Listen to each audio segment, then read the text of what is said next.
රුපියල් 4000කින් පටන් අරන් මාසෙට ලොකු ගාණක් හොයන ගොඩක් අය හැංගුණු රේසින් බිස්නස් රහස් අද අපි කතා කරමු. කන්නාඩියක් වගේ දිලිසෙන රෙසින් නිර්මාණ දැක්කම ආස හිතෙනව නේද? හැබැයි අලුතින්ම කරන අය මුලින්ම ෆේල් වෙන්නේ ඇයි? ලොකුම වැරද්ද තමයි අමාරු දැවැන්ත නිර්මාණ මුලින්ම කරන්න ගිහින් නොවේලුණු බුබුලු පිරුණු අවුලක් හදාගන්න එක. රහස මේකයි. කිරිපිටි පැකට් දෙකක් වගේ බර තියෙන කිලෝ එකක රෙසින් කිට් එකකින් ලස්සන කීටැග් 50ක්ම හදන්න පුරුවන්.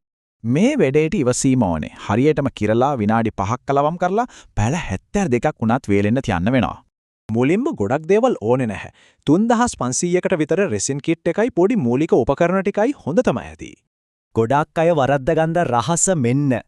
දෙකට එක අනුපාතයට රෙසින් සහ හાર્ඩ්නර් ගන්න එක අනිවාර්යයි. හැබැයි රෙසින් වලට වඩා හાર્ඩ්නර් බරයි.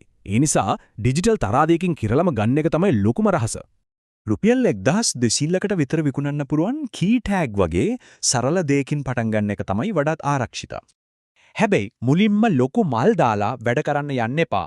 ඒකට විශේෂ දේවල් ඕනේ නිසා ගොඩක් අමාරුයි.